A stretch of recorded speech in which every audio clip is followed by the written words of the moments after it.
गुरुर्देव महेश्वर गुरु साक्षात् परब्रह्म तस्मै श्री गुरवे नमः।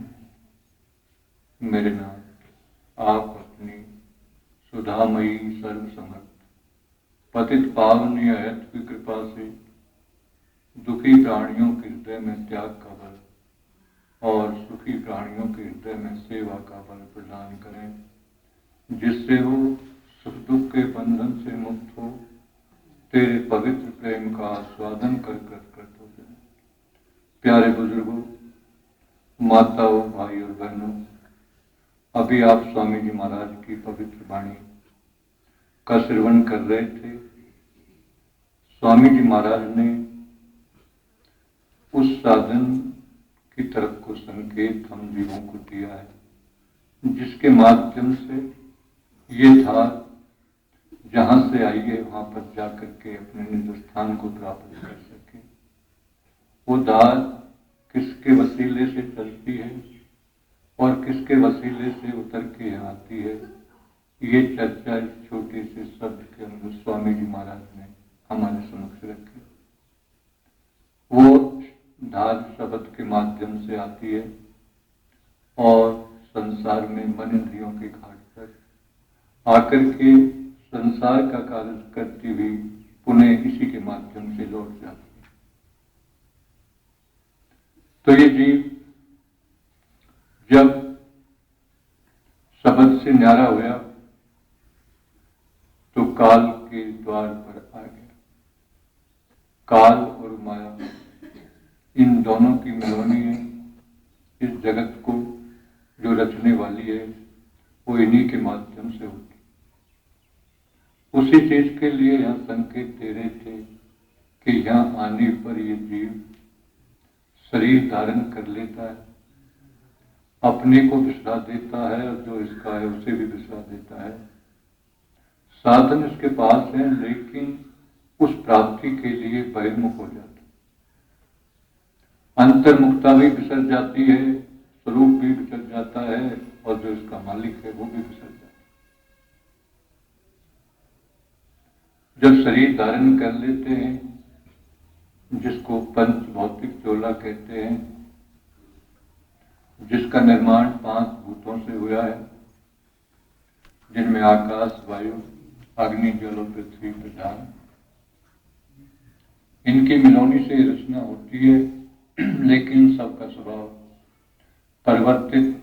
परिवर्तन का है और इसमें जब बदलाव होता है तो इसकी पूर्ति के लिए क्रिया की जाती है, इसको कर्म कहते हैं। सब जीव बिना कर्म के नहीं रहते, क्योंकि पूर्ति करनी है। जो चला गया उसको भरना ही भरना है, तो हम सब उसे करते रहते।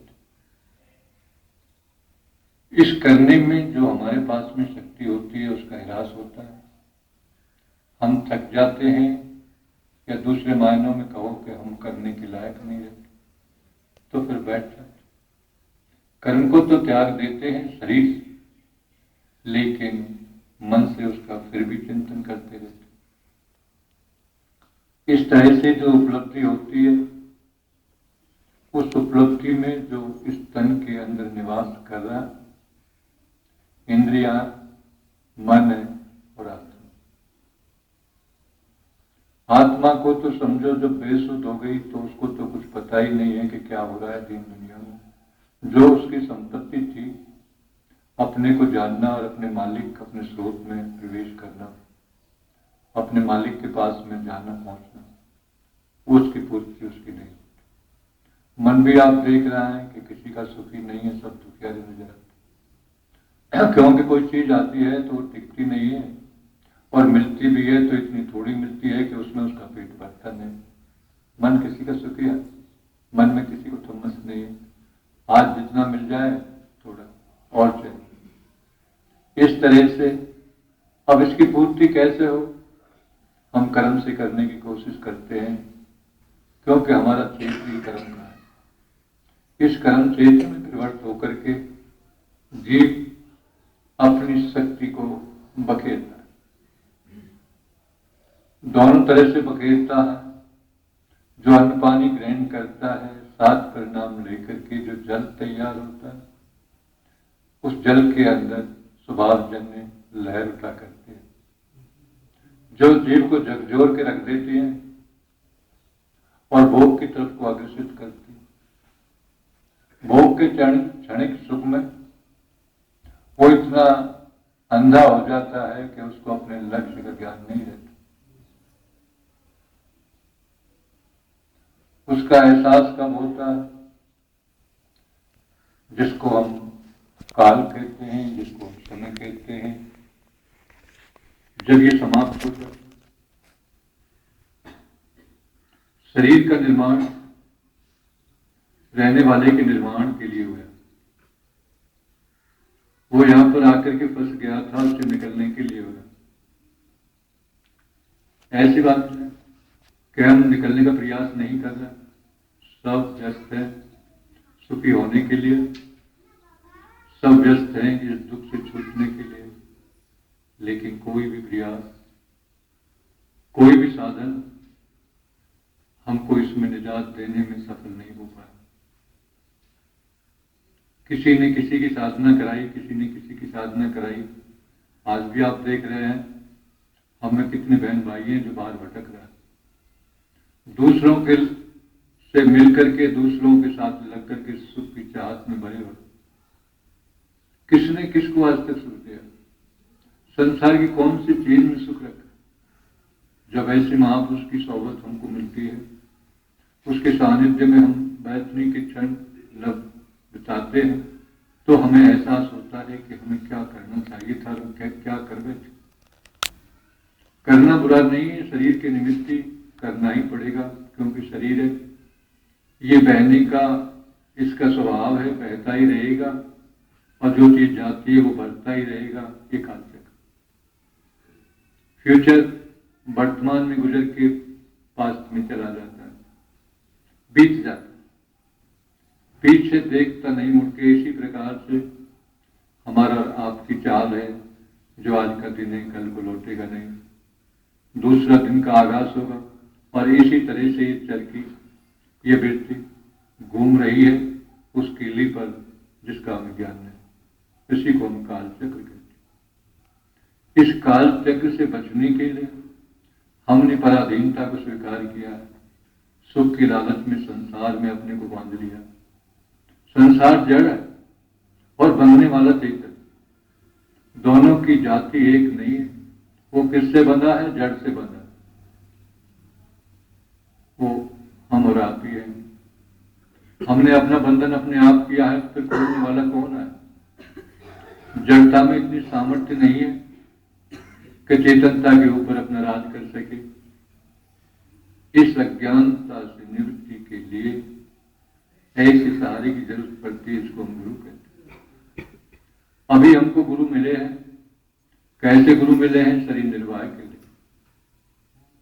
अच्छा अच्छा ज्ञान देते हैं, भौतिकी का ज्ञान देते हैं, रसायन का ज्ञान देते हैं, जिससे हमें तरह तरह की चीजें मुहैया होती हैं और हमारा शरीर निर्वाहित होता है, चलता रहता है, लेकिन अंदर की साल जो दुख है वो सालती रहती है।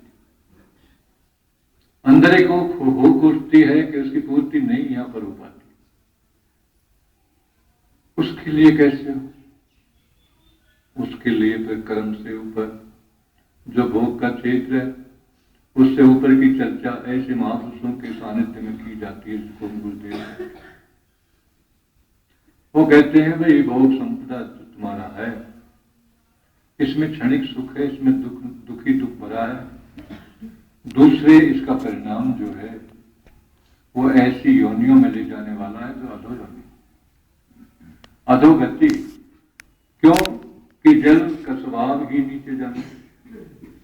तो और योनियों में जब आप जाएंगे तो काम की पूर्ति तो कर पाएंगे, लेकिन नीचे उतर के, लेकिन आपका तो लक्ष्य ऊपर जाना है।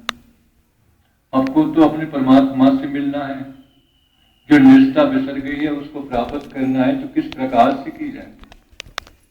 उसके लिए ये गुरुदेव होते हैं मन की संवार के लिए, मन की चंचलता को दूर करने के लिए, संसार से उसका छुटकारा दिलाने के लिए और उसके क्षेत्र में उसको प्रवेश देने के लिए ऐसे महापुरुषों की खोज और तलाश हमें करनी पड़ती है, जिनको हम गुरुदेव कहते हैं। वो कहते हैं भाई बात ऐसी है कि आप लोगों ने जो बाहर भटकने की बात करी है उससे आपको कुछ मिलेगा। कर्म क्षेत्रियों की जो देवता होते हैं वो बहिर्मुख होते हैं। आज है हम लोग, कुछों का विश्वास दरियाओं के किनारे होता है तो गंगा जमुना में स्नान करने जाते हैं, लक्की मेला होता है। कुछों का प्रतिमाओं में होता है तो कोई देवताओं के दर्शन के लिए जाते हैं, बहिर्मुख जाते हैं, शांति मिलती है, मन को कुछ शांति मिलती है, तृप्ति होती है, लेकिन फिर भूख ज्यों की त्यों रह जाती है, वो हमेशा के लिए नहीं मिलती।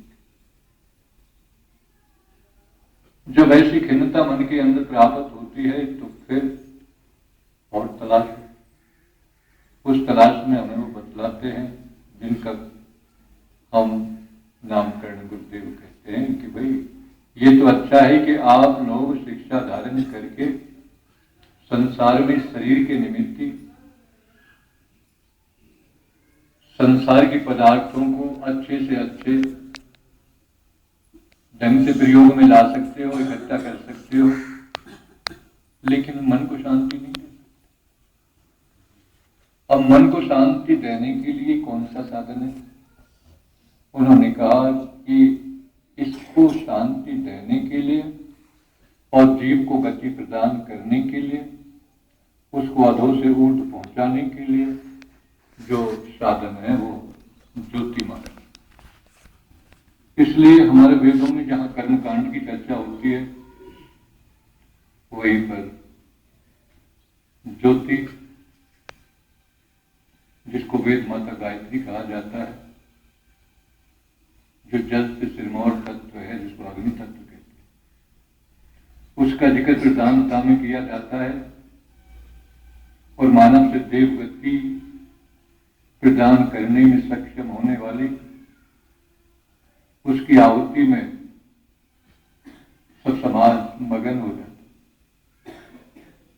वेदों में जो जिक्र होता है हवि देने का होता है, बलि देने का होता है। हवन भी करते हैं, जहां बलि दी जाती है उसको होम कहते हैं। लेकिन काल ने हमारी अज्ञानता को और नीचे झकझोर करके रख दिया। वहां बलि किसकी देनी चाहिए और हम उसको ना समझ करके बलि किसकी दे रहा, उसमें भी परिणाम उल्टे ही आते। बलि भी चढ़ा देते हैं और नीचे और भी नीचे गिर जाते। ऐसी स्थिति से अवगत कराने के लिए कुछ देवों की जरूरत है। वो अपने सानिध्य में बैठा करके हमारे दुख का हरण करते हैं, हमको समझ देते हैं और संसार की चर्चा करा के कर्म क्षेत्र में, जिस क्षेत्र में हम लगे हुए हैं, व्यापारी बने हुए हैं, लाभ और हानि से जुड़े हुए, इस चीज से हमें अवगत कराते हैं और कर्तव्य परायण करा के संसार की सेवा में रत रखते। सेवा शक्ति जाती है, ले दूसरे का भला करते। अपने भले का हमें ज्ञान होता है कि संसार में कोई पदार्थ ऐसा नहीं है जो हमारे काम का हो। अब जिसके काम का है उसे हम अगर दे दें तो वो सराहता है, वो खुश होता है। ऐसे गुरुदेव बताते हैं कि तुम्हारा ठिकाना यहां पर नहीं है, तुम तो भाई ऊपर देवलोक के पास है, इसलिए तुमको देवकोटि का होना चाहिए।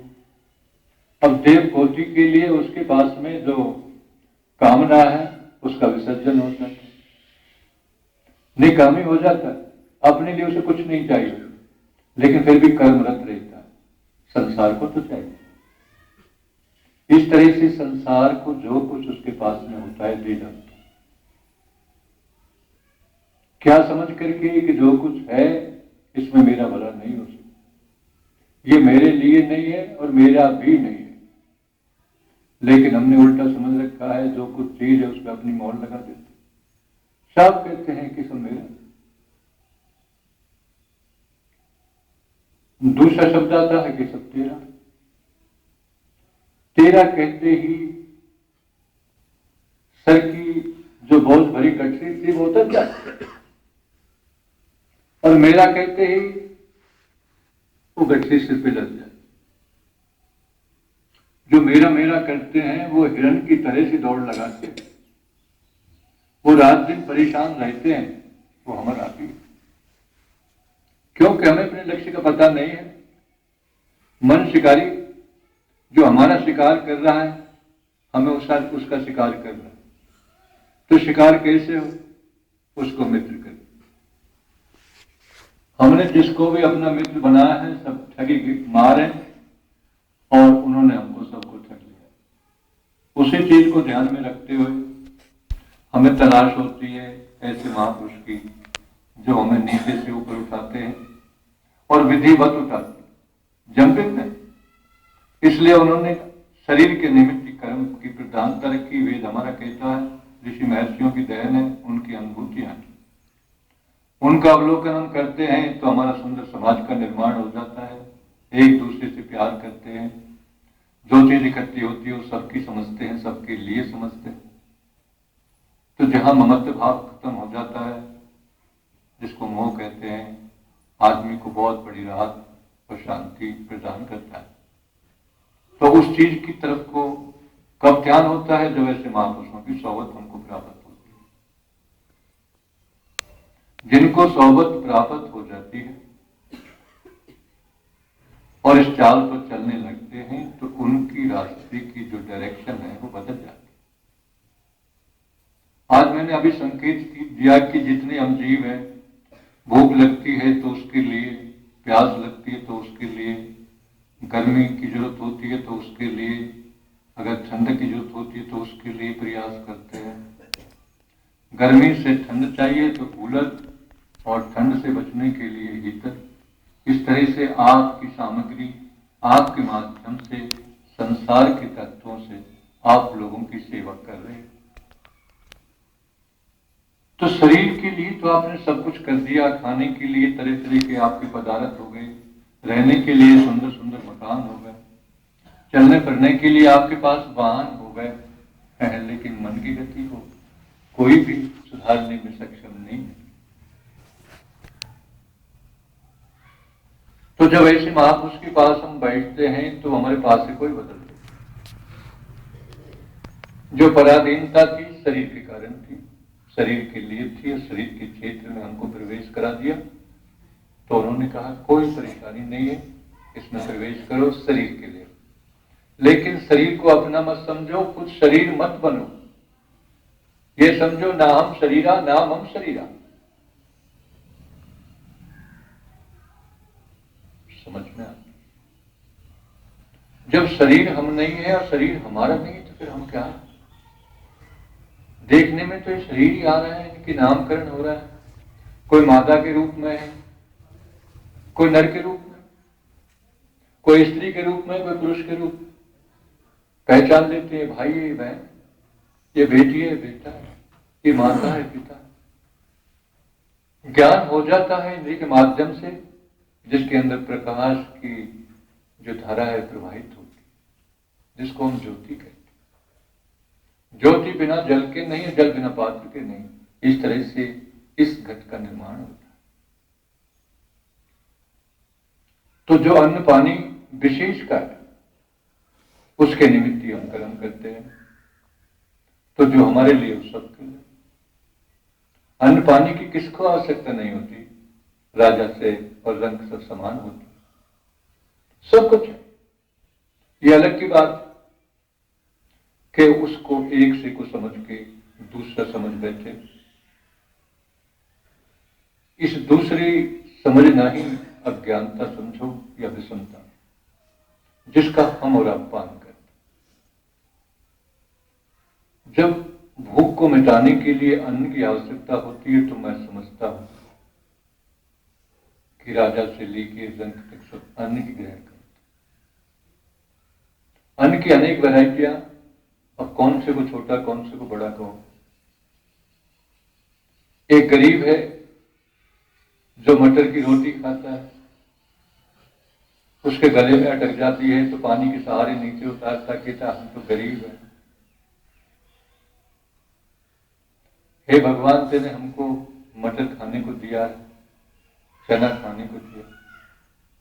और एक अमीर गेहूं की रोटी खाता है और मटर के लिए तरसता है। जब घर छोड़ के दुकान पे जाता है तो मटरे वाले की आवाज को सुनते ही उसको अपनी तरफ को बुलाता। छोटा सा पत्ता उसी मटर का जो बना करके उसको देता है तो कितना खुश होकर खाता है। वही मटर है। अगर गरीब को परमात्मा भर पेट दे रहा है और अमीर को थोड़ा थोड़ा दे रहा है, एक दूसरे को देख रहा है, इस विषमता का निवारण जो करता है वो हमारा गुरुदेव होता है। वो दोनों सामग्री मुख के अंदर जाते इस प्रकार से लोप हो जाती हैं, छुप जाती हैं, रूप बदल देती हैं, जिस प्रकार से दीपक में से निकलने वाली ज्योति थोड़ी दूर तो जाती हुई दिखाई देती है, लेकिन पवन के मुख में जाकर के समा जाती है, अदृश्य हो जाती है। जैसा पवन वैसा अगन। ये अगन में जो समाहितता है, विलयता है, इसी को समझना है। जब हम इसको समझ लेते हैं तो हमारा काम करने लगता है। उसके लिए समय की अवधि, लेकिन हमारा समय तो कितना कीमती है, विसर जाता है। किसने काल पूजन किया, और जिसने काल पूजन किया उसका दुख क्यों नहीं गया? मात्र हम मृत्तिका के पुजारी हैं। हम तो यही कहें कि मृत्तिका को भी हम पूजना नहीं जानते, इसमें भी कोई अतिशयोक्ति नहीं। क्यों?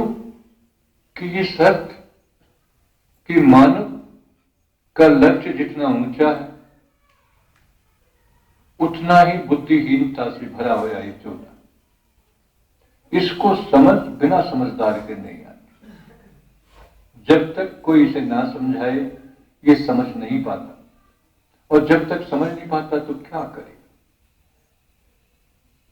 इसलिए कहा है कि गुरु को खोज। ऐसी महापुरुष कहने पाए गुरु को। जब गुरु की खोज हमारी होने लगती है तो हमारी बुद्धि विकसित होने लगती है, हमारे समाज में शिष्टाचार का वास होने लगता है। शिष्टाचार जिस समाज में उभरने लगता है उस समाज विकसित का। इस विकसित समाज में बौद्धिक विज्ञान को इतना बड़ा चढ़ा करके हमारे सामने रख दिया कि हम निठल्ले बन रहे, हमारे लिए कोई काम नजर नहीं आता है। आप जैसे बुजुर्ग कहते हैं भाई इंसान की तो कोई कीमत ही नहीं रही। इंसान की कीमत के उभार के लिए ही तो विकास हुआ। अब इंसान क्या करे जब खाली है? तो वो करे जिसमें उसका काम बन। जो लक्ष्य उसका बिछड़ा हुआ था वो लक्ष्य पूरा होता है। मिली नर दे तुमको बनाओ काज कुछ। जब झक मारते थे अपने बच्चों को पालने के लिए, उसके लिए कितना परिश्रम आपको करना पड़ता था, फिर भी खेत 4 या 6 बीघे से अन्न नहीं देता था।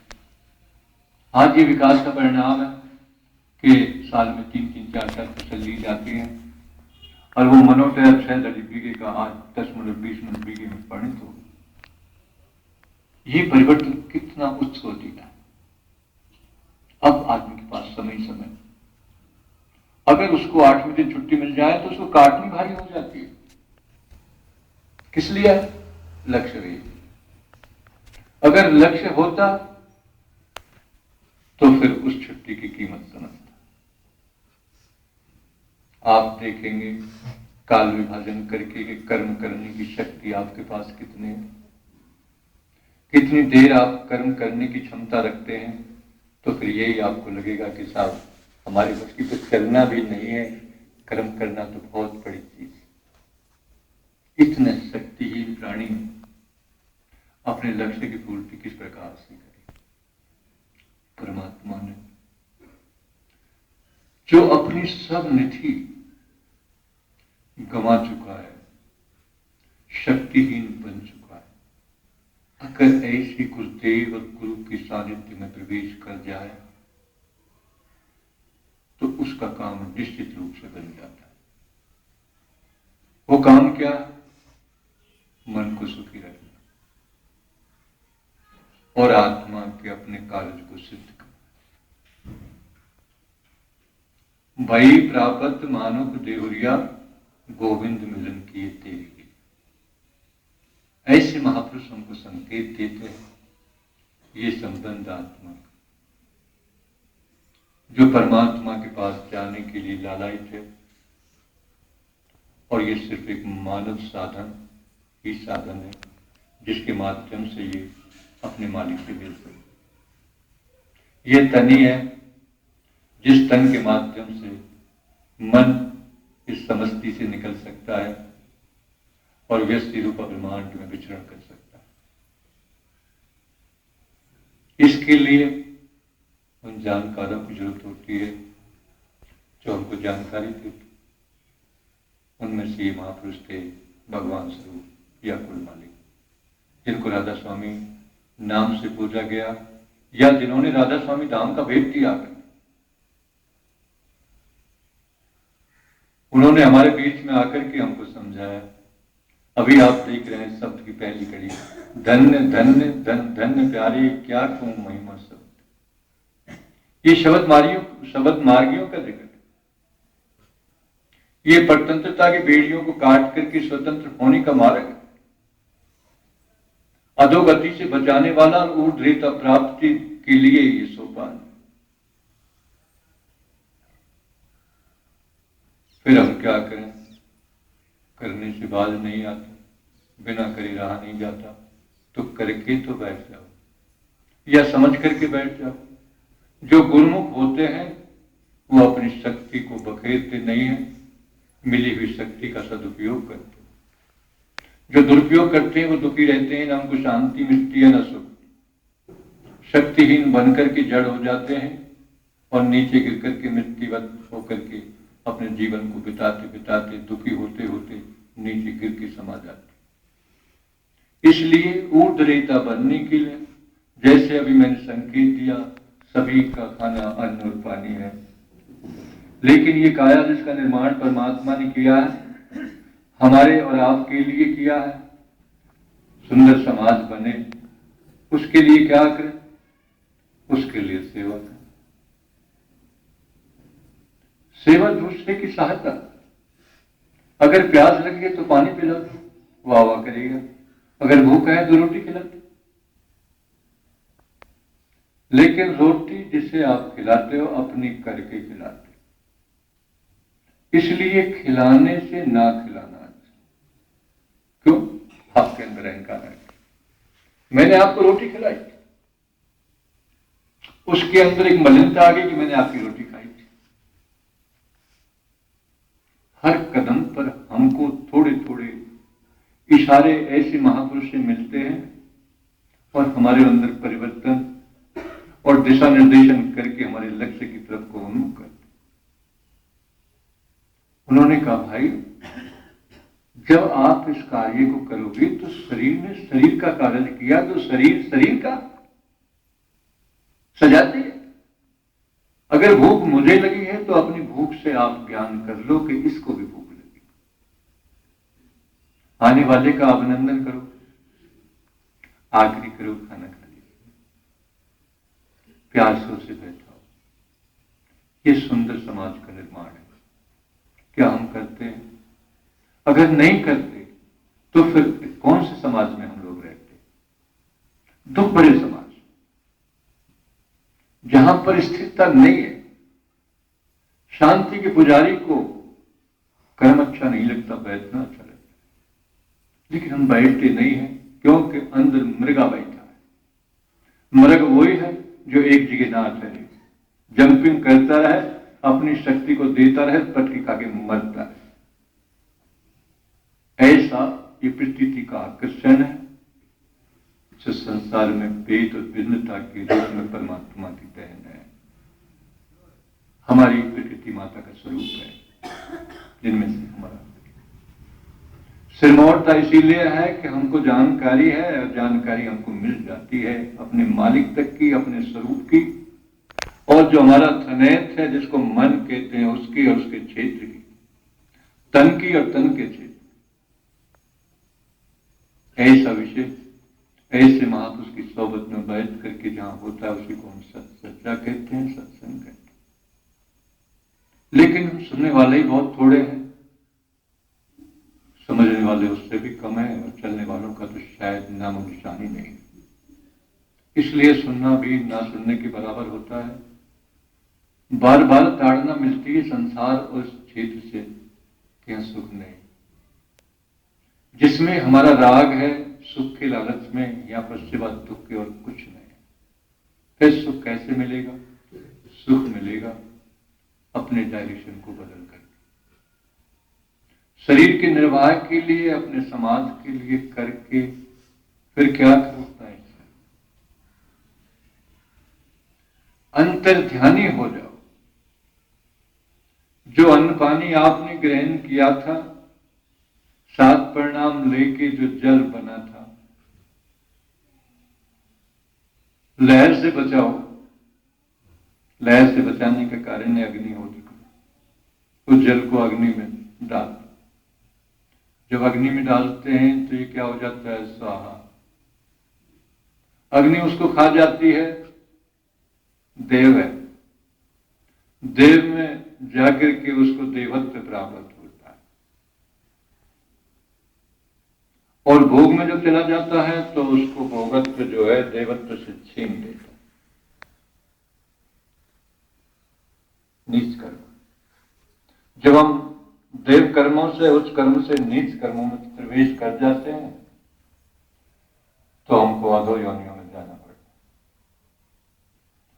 है। जाते समय जिसको हम मौत कहते हैं, जिससे सब डरते हैं, भय खाते हैं, ये वही हमारी करनी का दौर होता है, उसके परिणाम का दौर होता है। क्योंकि वहां अंदर करते करते परिणाम होते रहते हैं। मैंने संकेत दिया है एक परिणामी क्षेत्र है, तो आप जितने बोझिल हो जाएंगे फिर ऊपर कैसे जाएंगे? इसलिए जितने भी ये स्थूल कर्म हैं, ये सॉलिड हैं, ये वजनीले हैं, ये आपको उड़ान आपको ऊपर भरनी है, तो इसलिए आप इसमें से निकलिए। अब निकलने के लिए जैसे हमने अन्न पानी ग्रहण किया था, इस मशीन ने खींच करके रस को अपने पास रखा था, शेष को नीचे बहा दिया था, जो मलमूत्र के रूप में विष्ठा बन करके बाहर चला जाता है, रक्त में परिणत करती है, मांस बनता है, मेद मज्जा अस्थियां होकर के फिर कहीं जल बनता है। बस ऐसे महापुरुष हमको कहते हैं कि भाई देव गति पाने के लिए तो होम करो, हवन करो, और अधोगति पाने के लिए आप लोगों को क्या करना है? भोग करो। अब ये आपको डिसीजन लेना है कि मैं नीचे जाऊं या ऊपर जाऊं। नीचे जाने वाले महादुखियारे होते हैं, हर कदम पर दुख पाते। दुख किसको चाहिए? किसी को नहीं। सब सुख के गाहक हैं, तो फिर क्या करो? जल को होम करो। जल को होम करने का मतलब है जल को अग्नि में चढ़ा। जैसे पतंगे को ज्योति खींचती है, ऐसे ही अग्नि जल को ऊपर को खींचती है। देखा है एक बॉटम में आपके जो दीपक होता है या लैंप होता है, उसकी तली में ये द्रव्य रूपी जल भरा होता है, जिसको तेल कहते हैं, घृत कहते हैं। लेकिन वो अग्नि के जो पुत है, एक पे जलती है और एक उससे मिलती है, तो उसमें धीरे धीरे जो गर्मी है जाती है, तो गर्मी से वो ऊपर को चलना शुरू कर देती। द्रव्य तो पानी भी है, लेकिन पानी नहीं है। अग्नि की सानिध्य से जो अग्नि जिसका भक्षण करती है वो जल होता है। वो जल अग्नि के मुख में जाते ही फिर जल नहीं रहता, अपने स्वभाव को बदल देता है और प्रकाश हो जाता है। उसके अंदर जो पानी के अंदर दाहक शक्ति और प्रकाशन शक्ति शयन कर रही थी, छुपी हुई थी, सो रही थी, वो प्रकट हो गया। सुंदर प्रकाश जो अंधकार को खा जाता है, आपके अंधापन को दूर कर देता, आपको ज्ञानी बना देता है, संसार का आपको ज्ञान। जिस समय जिसमें लहर उठ रही थी वो जल ही ज्योतिर्मय हो गया, तो आप काम से छूट गए। इसको हमारे सनातनी मत वाले शिव गौरा पूजन कहते हैं। भगवान शिव के लिंग पर जल चढ़ाना कहते हैं, वर्ष में 2 बार चढ़ाते, और हमारे यहां तो मां के पेट से निकले जब से चढ़ रहा। ये सच्चा जल है जो लिंग देहा, लिंग शरीर पर चढ़ जाए और ज्योतिमय हो जाए। निशानी यही है कि जब वो लिंग पर चढ़ता है तो वो ज्योति स्वरूपा हो जाता है। इसको 12 ज्योतिर्लिंग कहा जाता है। हर जगह पर हम लोगों को ठगा जा रहा है, चला जा रहा है। सब कुछ कराने के पास भी जो कुछ हो रहा है हमारा छीना है। कोई नहीं समझाता, वो पुजारी, वो पंडा हमको कि जल क्या होता है, भगवान शिव के लिंग पर कैसे चढ़ता है। जो जानते हैं उनके पास जाते नहीं, जो अनजान बनाते हैं उनसे हम पीछे करते हैं।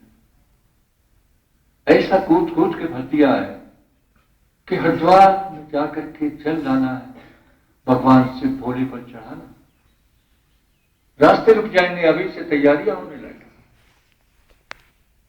क्या हकीकत में वो चल जिसके लिए हमारे वेद शास्त्र और पुराण कह रहा है। महर्षियों की अनुभूतियां हमारे उसमें भरी हुई है, क्या हम उन पर चल रहे हैं? नहीं। अगर चलते कुछ मिलता, लेकिन खो करके भी हमको कुछ नहीं मिलता, इसलिए हम फिर क्या करें? ऐसी महापुरुषों की सोबत। महाराज जी कहा करते थे कि भाई एक जीवन में अगर गुरु मिल जाए तो भी सस्ता है। जिसको गुरु मिल जाता है उसको बहुत बड़ी निधि मिलती है। क्या मिलता है? खोया हुआ नाम। जो नाम तुम्हारी धरोहर थी, सृष्टि का स्वामित्व कर रही थी, सबका सहारा थी, वो आपको खो गया। उसने आपको नहीं खोया है, आपसे वो खो गया। मतलब वो आपके पास में है लेकिन आपको दिखता है। आपका भला वो कर रहा है, लेकिन जो भला नहीं कर रहे हैं उनकी तरफ को आप जा रहे हैं। आप सोचो, ये सब चीज वो बताता है और कहता है करके जो तुम कर रहे थे वही कर रहे थे जिससे लग रहे थे। हाँ, अभी मैं आपको आंखों से देख रहा हूं, जब आंख बंद करूंगा तो ये रील जिसको सूक्ष्म शरीर कहते हैं उसमें प्रिंट हो गए। प्रिंट जिसको दत्त चित्त से देखा है वो समझ में आया। जब उसका चित्र आया, फलाने जी का दर्शन हुआ आज तो हमें, क्योंकि हमारा बेटा है, उस पर हम दत्त चित्त से लगे हैं कि आज तो हमने छोटे मुन्ना का दर्शन किया, पता नहीं तो दुखी है सुखी है, बात है। किसके माध्यम से किया? उसका दर्शन हमने ज्योति के माध्यम से किया, जो नेत्रों के माध्यम से हमको बहिर्मुखता में प्रवेश कराती है, बाहर का ज्ञान कराती है। तो इसीलिए आप जो कुछ करते हैं इंद्रियों के माध्यम से, जिसमें ज्ञान इंद्रिय कर्म इंद्रिय का एक एक के साथ पुट होता है, ये हमारी कर्म लहरी को जन्म देती है और हम उसको अंदर ले जाते। ये सातों के सातों दुनियादारी को अपने अंदर खींचती है। जो चीज ग्रहण की जाती है, खींची जाती है, जो खींचते हैं उनको रिसीवर कहते हैं। ये क्या है? 7 कोटक, ये 7 इनको कहते सप्तऋषि मंडल। मंडल उसे वो कहते हैं जो एक जगह रहते हो। देखो, 2 आंख है, 2 कान है, नाक का रंध्र, मुख, सबका अपना अपना काम है। अन्न पानी ग्रहण करने के लिए आपका मुख खुलता है, तुरंत बंद हो जाता है। नाक का रंध्र कभी बंद नहीं होता, बराबर खुला रहता है। ऐसी इसकी रचना है। आंखें कभी खुलती हैं, कभी बंद हो जाती है। कान भी ऐसा ही है, जो कभी नहीं बंद होता। हर शब्द को प्रिंट करता रहता है, अंदर जाता रहता है। इसीलिए आज उसी शब्द की महिमा का गुणानुवाद था। ये हमारा कर्म क्षेत्र जो संसारी क्षेत्र, त्रिपुटी का क्षेत्र। लेकिन जब त्रिपुटी क्षीण हो जाती है तो 2 पति रह जाती है, और 2 पति जब क्षीण हो जाती है तो फिर पति रह जाती है। एक पति देखकर आपके कमरे जो बनते हैं उसमें 2 पट होते हैं, 2 किवाड़ चढ़ते हैं, और कहते हैं एक पल्लू ही बना दो हमारा, तो फिर एक पता बनता। और तिरपटा जो होता है उसमें कब्जे लगते हैं। वो गेट थोड़ा बड़ा होता है, तो इस तरह से ये बड़ा गेट है, इसलिए इसमें त्रिपुटी है। देखने वाला होता है, और जिससे देखता है वो साधन होता है, जिसको देखता है वो विषय होता है। तो ये विषय को रिसीव करते हैं, अन्न पानी पदार्थ संसार के को रिसीव करते हैं। कितनी विचित्र कारीगरी है उस परमात्मा की, और रच करके उसने इसको तोड़ दिया है मानव का। पूरी सृष्टि का सिरमौर तक, इससे बड़ी कोई रचना है। बाहर का ज्ञान कर लो, अंदर का ज्ञान कर लो, नीचे जाके नीचे का ज्ञान कर लो, ऊपर चढ़ के ऊपर का ज्ञान कर लो। कितने अधिकार आपको दे दिए हैं।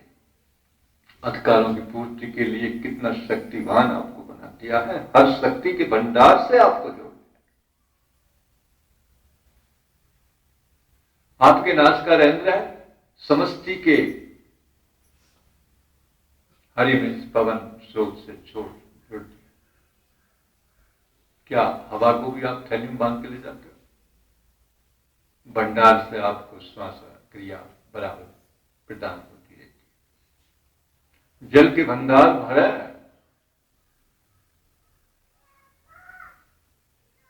ये देखिए वो दाता कैसा है, जिसने अपनी सल्तनत के लिए, अपनी संतान के लिए क्या क्या नहीं किया। उसको विसरा करके एक हम माता पिता जो एक छोटे से बच्चे की भी पूर्ति के लिए सक्षम है। बोलो, कोई हाथ उठा के कह सकता है कि मेरा बच्चा मेरे संतुष्ट है? कोई भी नहीं सकता, क्योंकि उसके अंदर मन जहरी बैठा है। वो जो चीज देखता है उसी के लिए कहता है कि ये भी चाहिए, ये भी चाहिए। इसलिए इस मन की लहर को मिटाने के लिए इसको किरण बेटी बनाओ, किरण पे सवार करो। ये मैंने जो संकेत नीचे दिया है, यह विद्यान मार्ग है। जैसा पिता वैसा पुत्र, पिता ही तो पुत्र बन जाता है, और पुत्र ही तो फिर पिता में परिणत हो जाता है।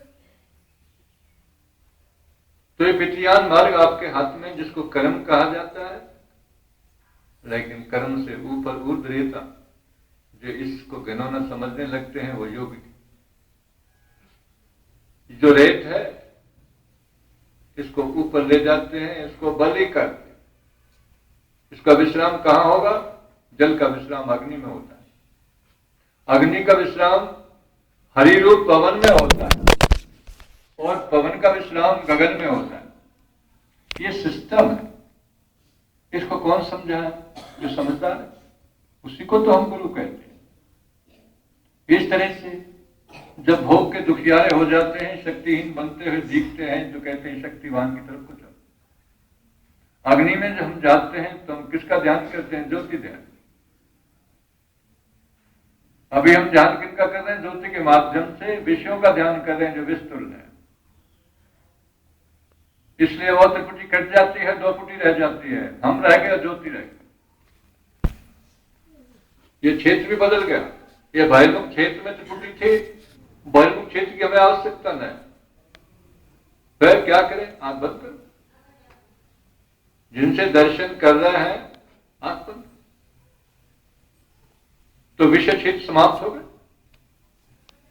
इसमें कोई पराधीनता है? किसी की सहायता की जरूरत है, लेकिन जब दूसरे को देखने की जरूरत पड़ती है तो ज्योति की भी जरूरत पड़ती है और नेत्रों की भी जरूरत पड़ती है। इन्हीं की जरूरत से पूरा नहीं हो जाता। जो समष्टि का स्वामी है, जिसको हम सूर्य देव कहते हैं, उसकी भी जरूरत पड़ती है, क्योंकि सृष्टि तो उसी के खेल में। जब वो अपनी दुकान खोले ग्राहक जब तो कुछ ले, इसलिए सूर्य देव सबसे पहले आते हैं, अंधकार के पर्दे को हटाते हैं, आपको हर रग महकने लगती है। जिस चीज की आवश्यकता आपको होती है उसे आप लोग ग्रहण कर लेते हैं। तो इस तरह से आपका लक्ष्य कर्म क्षेत्र से जो पूरा हो जाए, शरीर के निमित्त शरीर की पूर्ति हो जाए, 2 रोटी के बाद तीसरी भी तो ना होने लगती है, बस बस होने लगती है। शरीर को कितना चाहिए, लेकिन मन को बहुत चाहिए। अब मन को इस लहरी से खत्म करो, फिर किधर जाओ? भगवान शिव के द्वारे जाओ। शिव द्वारे जाओ तो ऐसे बनो, अगर ग्रस्त भी करो तो जैसे भगवान शिव का। माता गौरा का देखा है, भगवान शिव गौरा की गोद में बैठे हैं या गौरा शिव की गोद में बैठे हैं? गौरा शिव की गोद में बैठे। चित्रों में तो आपने देख ही लिया। तो इसलिए भगवान शिव की गोद में ये गौरा आ जाए। कैसे आए? ऐसे आएगी जब जल चढ़े। कैसे चढ़ेगा? हरिद्वार। हरिद्वारा, द्वारा कहते हैं उसको जिस क्षेत्र में हरि बसता है। वो कौन सा है? नाश का रंग। आप 100 किलोमीटर के हरिद्वार की बात मैं नहीं करता। हरि कहते हैं इस पवन को, हवा को, जो नाक के द्वारा आपके शरीर की रग रग में पिरोई हुई है। अब घर में रोटियां धरी हो तो क्या भूख मिट गई? ये तो शरीर में जो संचित हो रहा है, ये मालिक की तरफ से हो रहा है। प्राण जा रहा है, जस्ट लाइक ए स्टिक, जो मूठ होती है और डंडी उसकी नीचे होती है। ये सहारा किसका होता है? वृद्ध का। बुढ़ा आदमी छड़ी लेके चलता है, तो ये सांस की छड़ी। इस प्रकार से जा रहे, सबके जा रहे हैं, लेकिन वृथा जा रहे हैं। यहां पर कहा है क्या करो? हरिद्वारे में भगवान शिव का जल चढ़ाओ। कहते हैं जल चढ़ तो रहा है, चढ़ तो रहा है, और ज्योतिर्मय भी हो रहा है, लेकिन वो बाहर बिखर तो रहा है। बात समझ रहे? मैं आपको देख रहा हूं तो मेरा जल बिखर रहा है। नीचे भोग में तो पानी रूप से, द्रव्य रूप से बखेर दिया, और जो अग्नि में होम होया वो आंखों के द्वारा बखेर दिया। आंख खोल रहा है, ये पता नहीं कितना शक्ति का हिरास है। क्या मिल रहा है? कुछ नहीं। दावे के साथ कह सकते हो ये परमात्मा की क्रिया है। अब इसको धारण करो। लक्ष्य का जो भेदन होगा वो तर्कस के तीर से होगा और धनुष के अनुसंधान से होगा। तर्कस यहां रखा है, हाथ में धनु लेकर रखा जाए तो क्या लक्ष्य बित गया? इस तरह से वो गुरु कहता है, विश्वामित्र, वशिष्ठ, जिस राम की हम लोग गाथा गाते हैं, तो राम के पुजारी को राम से मिलकर राम बन जाना चाहिए। और गुरुवाई लेने के लिए विश्वामित्र वशिष्ठ हो जाते।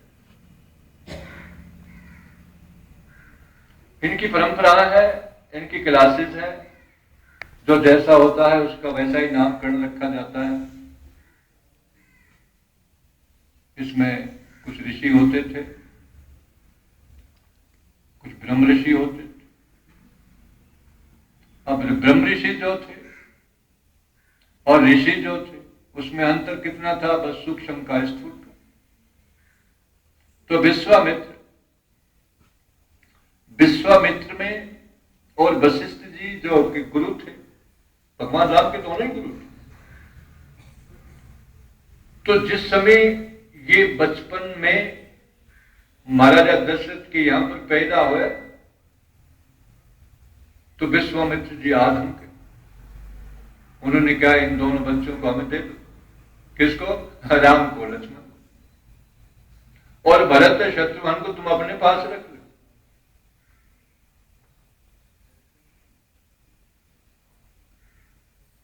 ले जाओ महाराज।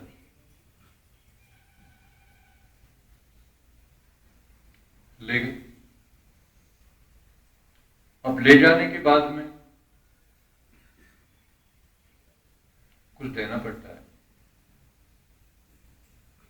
दो को ले गए थे, तो जब ले गए थे तो उसमें ब्याज भी तो लगेगा। अब ब्याज लगेगा तो फिर मूल, और मूल में ब्याज, तो ब्याज में सीता को लेकर के गृह प्रवेश किया। ये मित्रता है, ये वृद्धि है, ये बढ़ोतरी। और जहां घटोतरी होती है, जिसको घटोत्कच कहा जाता है, वहां पर हालत बिगड़ती। इसलिए क्या करना चाहिए? विश्वामित्र, उधर गुरु विश्वामित्र है, उधर राम विष्णु के अवतार अवतरित हुए हैं सृष्टि के अंदर कर्म संपादन के लिए। जब ह्रास आ जाता है तो उसका उत्सर्जन होता है। उसके लिए आकर के विश्वामित्र बुढ़ापे की औलाद, और वो भी गिफ्ट स्वरूप महाराज के मांगने पर दी जा रही है, लेकिन मन में झिझकता है, कैसे मनी करो, इन दिल के टुकड़ों को किस प्रकार से संत के साथ विदा करो। लेकिन कर्म क्षेत्र है त्रेता युग, उसमें कुछ मर्यादाएं थी जिनका निर्वाह कलयुग में नहीं होता। जब वेद करके आपने देखा ताड़का को मारा, कितने ही निशाचरों का आनंद किया, अंत में माता सीता साथ लेकर के अवधपुरी में प्रवेश किया। ये क्या था? ये था विश्वामित्र का। विश्व की बात, भारतीय संस्कृति देश की बात नहीं कहती, विश्व की बात कहती है, पूरे समष्टि की बात कहती, समष्टि के बुद्ध। तो सीता को ले गया और किसको मार गया? अभी मारना नहीं है, ये तो बात की बात। तो सीता को विश्वामित्र जी साथ लेकर के और अयोध्या अवधपुरी में आ जाते हैं, कार्य सिद्ध हो जाते। लेकिन अवधपुरी पर आते ही सीता के दुर्दिन के बादल छाने लगे। किस लिए? इसीलिए कि राम का अवतार जो हुआ था समष्टि के लिए हुआ था, विश्व के लिए हुआ,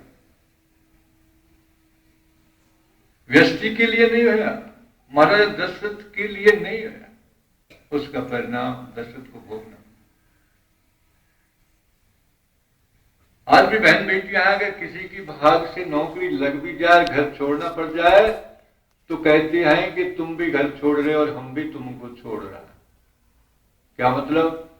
या तो हमारे पास रहो, पास नहीं रहते हो तो हम भी तुम्हारे घर को तुमको छोड़ के जा।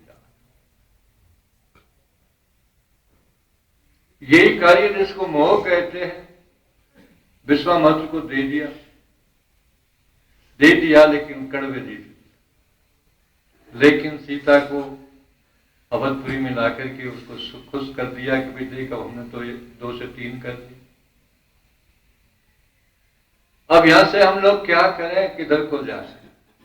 आप उधर को जाओ जिधर को जाना। विश्वामित्र पर आएंगे, वशिष्ठ जी रहेंगे, पासा फिर बदल गया। काय का वही फैलाव का वही विकास राम। अब जब राम अवधपुरी को छोड़ के जा रहा है तो दशरथ भी पलायन कर रहा है, मौत हो रहा है। अब ये मौत का जो जिक्र है, ये लय का जिक्र है, जैसे ऊपर जाने का जिक्र है, इसे हम लोग नहीं जानते और मौत से डरते रहते हैं, चाहे विद्वान बन जाए, चाहे ऊंचे बलवान बन जाए, चाहे कितने ही बड़े धनवान बन जाए, सबको डर लगा रहता है कि हम मर न जाए। अवन वैसा कलेश। ऐसे महापुरुष की सोबत में इसका निवारण हो जाता है, फिर डर नहीं लगता। जो मौत क्षण क्षण पल पल में अभिनंदन कर रही है, आलिंगन कर रही है, उससे क्या डरना भाई? अरे बचपने को खा गई, कोई आफत आई? जो बूढ़े हो गए हैं उनकी जवानी को खा गई, क्या उनको कोई आफत आई? तो फिर काय का डर भाई? डर है तो उसका है लक्ष्य विहीनता का, जिससे हम नहीं डरते कि हमने कुछ नहीं किया। अपने लक्ष्य को बिसरा करके हमने इतनी बड़ी संपत्ति को बर्बाद कर दिया। इसलिए इस नगरी में जिसमें आपका निवास है, इसमें आप हर कदम पे चढ़ते चढ़ते ऊपर चले जाओ। सहारा देने वाला तुम्हारे साथ, लेकिन आप किसके सहारे को तो हो रहे हैं? ध्यान किसका किया? अभी बाल बच्चों का किया, जो संसार में लपेट रहा है, नीचे गिरा, उसने कहा ध्यान गुरु का कर। गुरु का ध्यान कर प्यारे, बिना इसके नहीं छुटना, नाम के रंग में रंग जा, मिले तो धाम में जा। एक एक कड़ी कितने मार के किया, पूरी रामायण पढ़ने की जरूरत नहीं। ये संतों की बात, ये तुम्हें उधर जोड़ती है जिधर तुम जुड़े हुए हो। तो जुड़े हुए को क्या जोड़ना और मिले हुए का क्या मिलना? इसको कहते हैं स्वतंत्र मार्ग, और बहिर्मुख में कहते हैं परतंत्र मार्ग। तो परतंत्रता किसको सुभाती है, किसको भाती है? ना वो भाती है ना सुहाती है, सबको बुरी लगती। इसलिए ऐसे महापुरुष की सानिध्य में जब हम बैठते हैं तो वो कहते हैं गुरु का ध्यान करो, गुरु के पास बैठो। कैसे गुरु?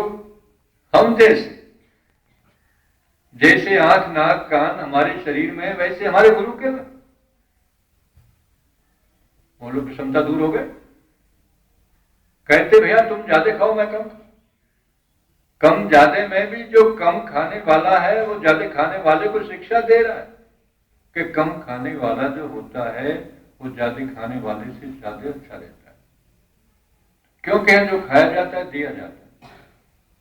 इसलिए काम चलाने लायक ग्रहण करो और अपने जल्दी जल्दी अपने मार्ग को तय करते चले जाओ। बात समझ? ये कलयुग है, इसमें जो काम नहीं है तो झक्कियों मारते हो, बैठ जाओ। कहां बैठ जाओ?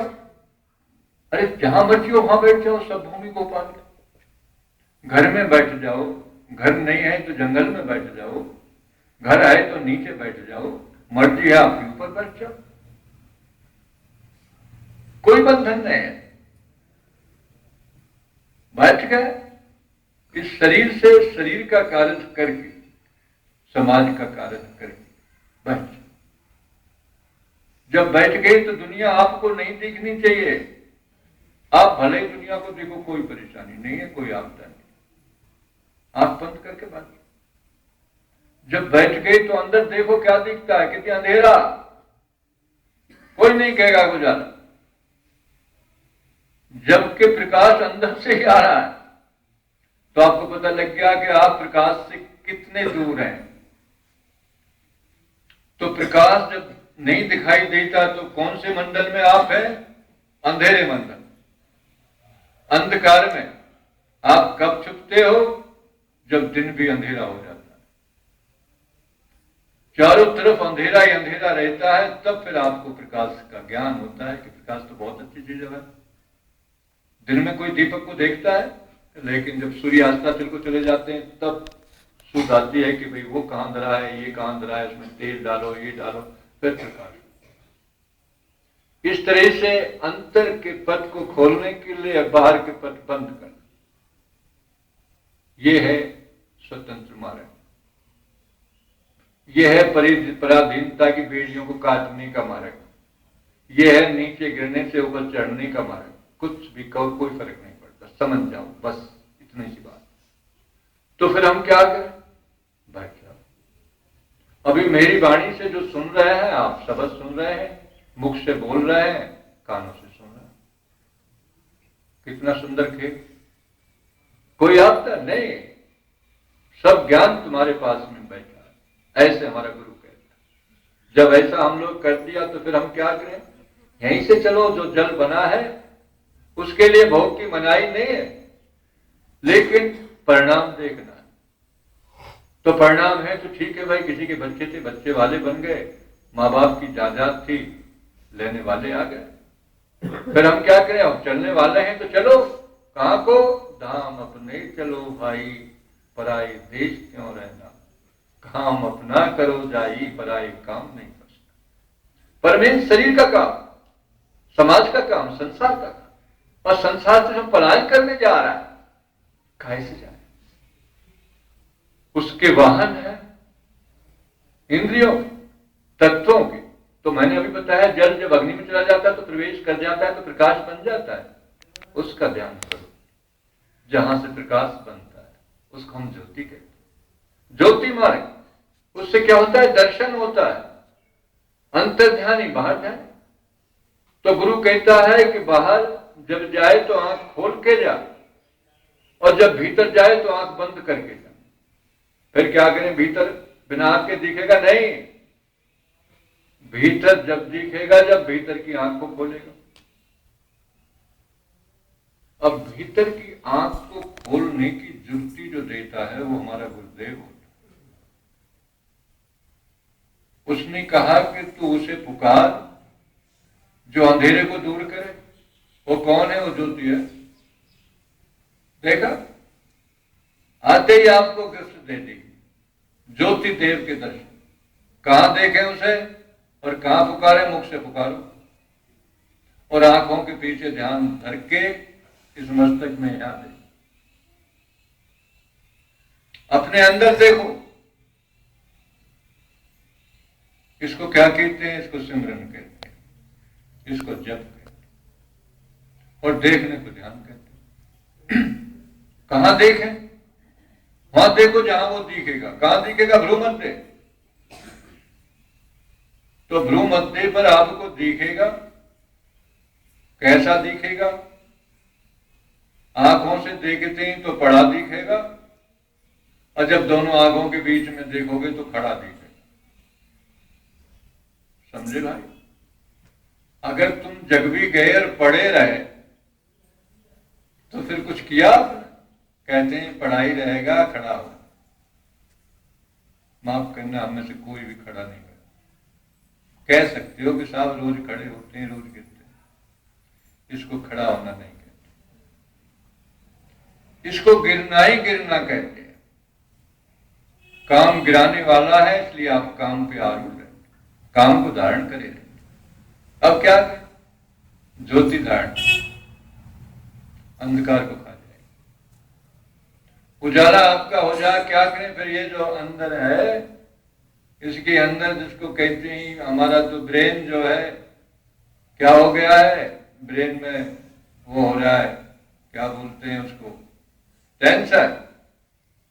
तो टेंशन फ्री करने के लिए ये जो सूक्ष्म तंतु हैं, इनके लिए ऊर्जा भर। काल और माया, माया ज्योति स्वरूपा है और काल समय स्वरूप।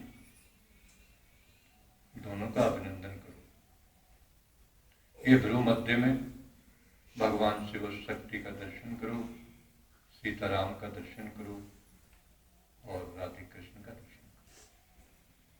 ये हमारे देव हैं, आप इनको क्यों ठुकरा रहे हो? ये आपके अंदर है, बाहर क्यों बहे जा रहे हैं? ऐसा जब हम करते हैं, काय से करते हैं? गुरु मंत्र से करते हैं। हम गुरु मंत्र को मखौल समझते हैं, उसको कभी भी हम प्रयोग में नहीं करते। कहते हैं तेरे बिगड़े काज बनेंगे, बिगड़े काम बनाने के लिए गुरु का मंत्र होता है। उसके अंदर मन की रंगत बदल जाती है, उसको गति मिल जाती है, अपने लक्ष्य पर जाने के लिए वो उद्यत रहता है। इसलिए क्या करें? गुरु मंत्र। जब आपने नाम जप किया तो क्या खुलेगा? 10वें द्वार खुलेगा। जिस समय ज्योति दर्शन हो रहा है तो मां गौरा का हो रहा है, माता सीता का हो रहा है, तो दर्शन जिसके हो जाते हैं उसको देवभूति मिलती है। ज्योति अनुभूति हो जाए किसी को, कहने की बात नहीं है, चलने की बात। जिसने अपने भजन पे बैठ करके ज्योति का दर्शन कर लिया, उसका रास्ता खुल गया। मरने के लिए देवयान आएंगे, विमान आएंगे आपको लाने, फिर क्यों दुखी होगा? वो काली छाया नहीं आएंगी जो काम के अंदर में, जिसके अंदर कालुष्यता होती है, जो भयभीत करती है। इसलिए उसकी निवृत्ति के लिए हम लोगों को क्या करना है? दैवत्य धारण करना। खून नहीं पीना है, अपनी आहुति देनी, उसको हलाली कहते हैं। और जहां खून बहता है उसको हलाकी कहते हैं। अंग्रेजी का जमाना है, इसलिए अपनी हलाली करो, आत्महत्या मत करो। आत्महत्या जहां होती है वहां पतन होता है, और जहां हलाली होती है वहां ऊपर को गमन होता है। ये डिसीजन आपको लेना है कि आपको किधर ऊपर जाना है, नीचे जाना है।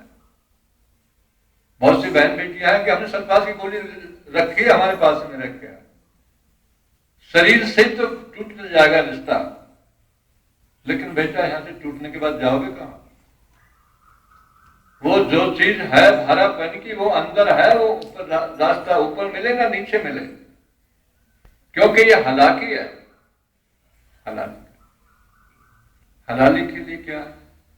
जब भ्रू मध्य में ध्यान जाएगा तो ध्यान जाते ही प्राण आपका अभिनंदन करेगा। प्राण जब अग्नि तत्व में प्रवेश करता है तो अधो से ऊर्ध्व होने लगता है। जब ध्यान हमारा उधर लगता है तो फिर 10वां खुलने लगता है। इस सिमरन से हमारा जो मानस पटल कालिक से भरा पड़ा था, उसकी कालिक मिटने लगती है, और जब वो चीज पुछ जाती है तो मन मुकर का काम करने लगता है। उसके अंदर जो बिंब पड़ता है, ज्योति तो नहीं होती, ज्योति तो दोनों आंखों के पीछे है, लेकिन आप अपनी ज्योति को देखने के लिए ये मन का जो मुखौटा है, ये माध्यम होता है। इसलिए दोनों आंखों के बीच में आंख बंद करके जो देखता है और ज्योति निरंजन का जो जाप करता है, उसका 10वां द्वार निश्चित रूप से खुलता है। वो ज्योति का दर्शन करता है, और जो ज्योति का दर्शन करता है वो देवलोक में गमन करता है। सिस्टम है परमात्मा। इसे कौन बताता है? वो जानकार बताता है, जिसको हम ये समझते हैं कि ये वहां का बासिंदा है, वो वहां से आया है। इसलिए उस पर हम विश्वास की, श्रद्धा के पुष्प चढ़ाते हैं और उधर को अंतराय होकर के ऊपर को गमन करते हैं। इसको जीना चढ़ाई कहते हैं। उससे क्या मिलता है? हमारा लक्ष्य मिलता है, जिसको जीवन कहते हैं। ये तो अभी मन को जिस समय वशिष्ठ, राम का गुरु वशिष्ठ, इस यानी एक, वो कौन? लक्ष्य। अर्जुन ने जब भेजा तो उससे पूछा कि क्या दिखता है? कि मुझे सिर्फ वो गर्दन दिखती है जहां पर मेरा बाण चलना है। इसीलिए आपको सबसे पहले ज्योति का दर्शन हो। मैं कहता हूं जिसमें ज्योति है उसका दर्शन। ज्योति में से प्रकाश का मंडल बनता है, इसी प्रकार से सूर्य में से भी निकलने वाली रश्मियां होती हैं, चौतरफा को समान बिखर करके मंडल बांधती। तो ये मंडलाकार जो होता है, तो जो जैसा होता है उसका मंडल भी वैसा ही बनता है। इस तरह से आप उस मंडल में प्रवेश कर जाओ, ज्योतिर्मंडल में। तो ज्योतिर्मंडल में जो जीते जी प्रवेश कर जाता है, वो अवधि के बाद में उसी प्रदेश में प्रवेश करता है।